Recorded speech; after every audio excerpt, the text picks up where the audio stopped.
teman-teman, selamat datang di channel perdana kita Cerita Uang, karena uang punya sejuta cerita. Ada pepatah mengatakan tak kenal maka tak sayang, karena itu gue pengen kenalan dulu nih. Perkenalkan, gue Aci Hartoyo dan di sebelah gue ada gue Hidayat. Ya, kita berdua nantinya akan ngebahas semua yang berkaitan tentang dunia keuangan. Bisa keuangan, bisa perencanaan keuangan, akuntansi, auditing, perpajakan, dan semuanya berkaitan tentang keuangan. Selain itu juga akan kita bahas tentang traveling, kuliner, eksplorasi tempat-tempat bersejarah dan macam-macam, karena semuanya itu membutuhkan uang. Jangan lupa subscribe, like, komen, dan share video kita supaya kita terus semangat untuk membuat konten-konten dan berbagi cerita tentang uang dengan kalian semua. Nah, di edisi perdana kali ini gue sudah bareng partner gue, sahabat gue yang kita sudah berteman lama. Ada, silahkan Hidayat, ya gue Hidayat. Gue cukup lama ya berkarir di bidang akuntan. Gue pernah jadi auditor juga. Di konsultan itu kurang lebih hampir 5 tahun ya di konsultan. Di akuntan itu juga udah hampir 5 tahun juga di akuntan ya. Jadi cukup hitung-hitungan lah, berkali-kali dengan dunia hitung-hitungan seperti itu. Nah, sekarang ini gue pengen tahu alasan lu memilih resign di usia kepala 3 something. Itu kan usia yang buat sebagian besar orang Indonesia, wah udah mapan nih, udah di posisi puncak. Tapi lu memilih resign itu pasti lu punya alasan. Gue tahu lu orangnya sangat terstruktur dan gue pengen belajar banyak dari sharing lu. Coba jelasin. Iya, betul banget teman-teman ya. Di usia 30 kita berkarir di usia sekitar 22 sampai 23 ya, di awal-awal karir. Kemudian kita pasti punya planning dong. Kita mau ngapain, kita planning, kita goals kita apa. Misalkan gue pengen jadi seorang manajer nih di usia sekian. Nah, ketika di usia 30-an itu adalah usia yang sangat krusial banget nih Cik, ya kan? Dimana gue tuh udah level dimana gue udah jadi leader ya kan di sebuah company ya kan. Nah, tapi gue pikir-pikir ya, gue dari awal bekerja sampai sekarang bekerja, sekarang udah gak bekerja sih ya, sekarang udah resign di salah satu perusahaan ternama di Jakarta ya. Ya, kenapa? Karena gue pikir gini, kita pergi pagi, terus pulang malam, atau kadang-kadang kita pergi pagi ya, pulang pagi lagi, Sabtu Minggu masih kerja juga. Terkadang diteleponin sama bos, gimana laporan? Aduh, gila ya. Terkadang memang sih, kadang juga ya, sorry itu saya ya, kadang istri gue suka bertanya ya, alhamdulillah gue udah punya istri ya, istri gue suka bertanya, kadang ngajakin, gue bilang, aduh sorry mah, gue lagi ngerjain laporan gitu. Kadang memang istri nggak ngomong secara langsung, tetapi kan kita ngerasa ya, ngerasa itu kalau kita udah berkeluarga ya. Nah, dulu sebelum gue masih jomblo juga terkadang gue udah malas nih, kalau udah capek banget pulang pagi ketemu pagi, terus Sabtu Minggu udah gue di rumah aja, dan waktu ketemu sama teman-teman tuh udah jarang banget, hampir nggak ada gitu. Dan banyak momen-momen yang hilang. Betul banget, banyak keluarga. Betul banget, banyak banget. Dan ini jadi catatan buat gue sendiri sih, kenapa gue harus resign di usia 30-an. Dan menurut gue ini adalah capaian gue ketika gue mencapai menuju puncak karir sih. Sebenarnya dikatakan puncak karir sih belum, tapi menuju ya. Tapi at least ini menurut gue sih udah goals gue banget seperti itu. Cuma ya lagi-lagi kan kita butuh family time ya buat keluarga. Kalau nggak ada itu ya hidup kita kan tetap orang terdekat yang paling tahu tentang siapa kita ya kan. Gitu. Jadi kalau boleh disimpulin, lu kerja tapi lu nggak tahu buat siapa. Sebenarnya kan lu punya keluarga, tapi lu merasa ya udah, keluarga itu sisa-sisa dari waktu yang kita punya setelah kita pulang dari kantor. Nah, itu alasan lu memilih untuk resign di usia yang sudah cukup mapan dan cukup matang, semuanya sudah settle, tapi lu memilih untuk oke, ini saatnya gue untuk keluar dari zona yang membuat gue merasa stuck dan gue kehilangan banyak hal. Betul. Kedua, gimana sih suka duka menjadi budak korporat, karena kita tahu lah, kita hidup di Jakarta ini hampir semua orang bilangnya gue budak korporat. Nah, suka dukanya apa? Sebenarnya gini, antara budak korporat sama poin yang pertama gue tuh itu saling saling berhubungan ya. Ibarat kata gini, yang pertama itu kan gue nggak punya waktu sama keluarga ya.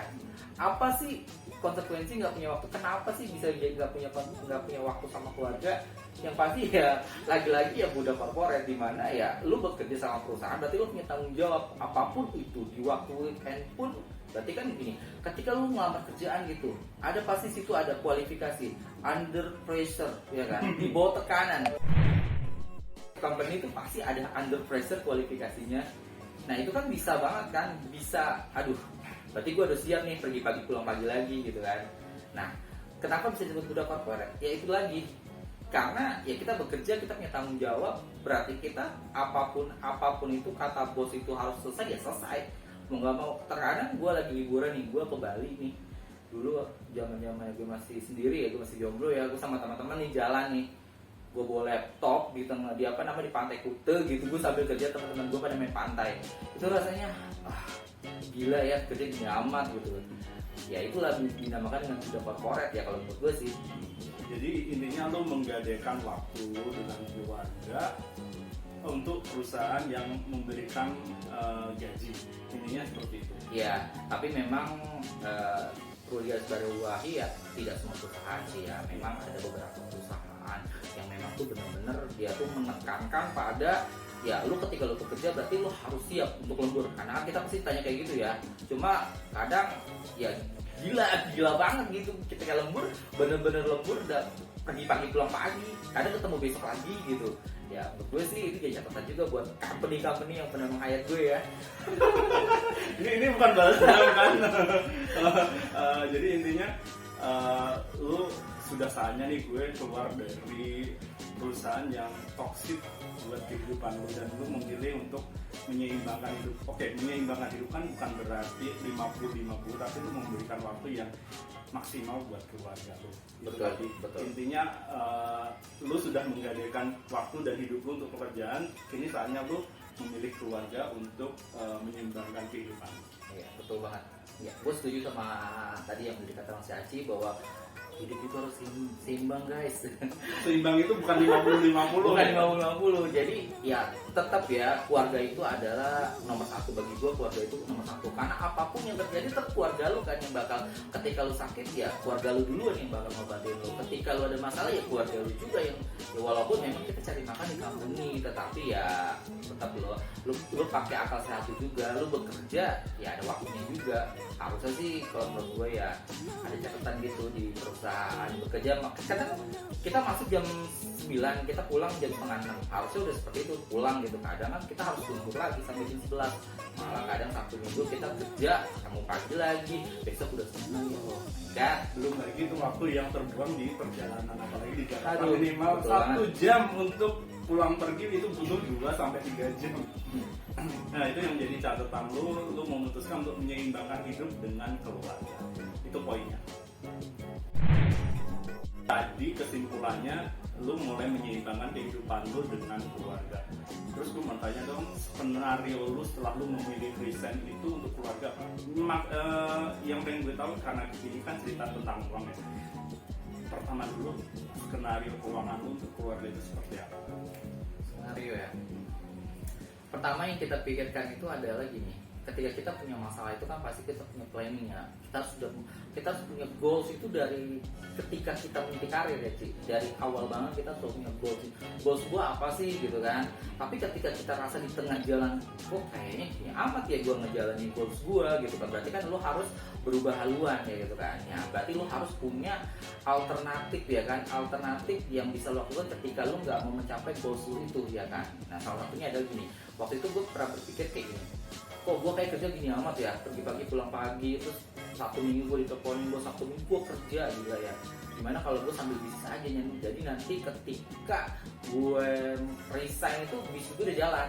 Nah gitu, jadi buat teman-teman ya, buat teman-teman yang mau resign di usia 30-an atau mau capai puncak karir gini, dia harus sudah siap nih Skenarionya. ya, skenarionya ya, planning dari awal gitu. Misalkan setahun nih ya, setahun lu mau resign nih, gue tahun depan nih gue mau resign, Tapi lo harus udah mikir nih, lo mau ngapain. Kalau berarti lo mau bisnis, ya bisnis dari sekarang gitu. Atau 2 tahun lagi, oke gue sekarang mau bisnis ya, seperti yang gue jalani ya. Gue punya beberapa bisnis ya, gue jalanin gitu.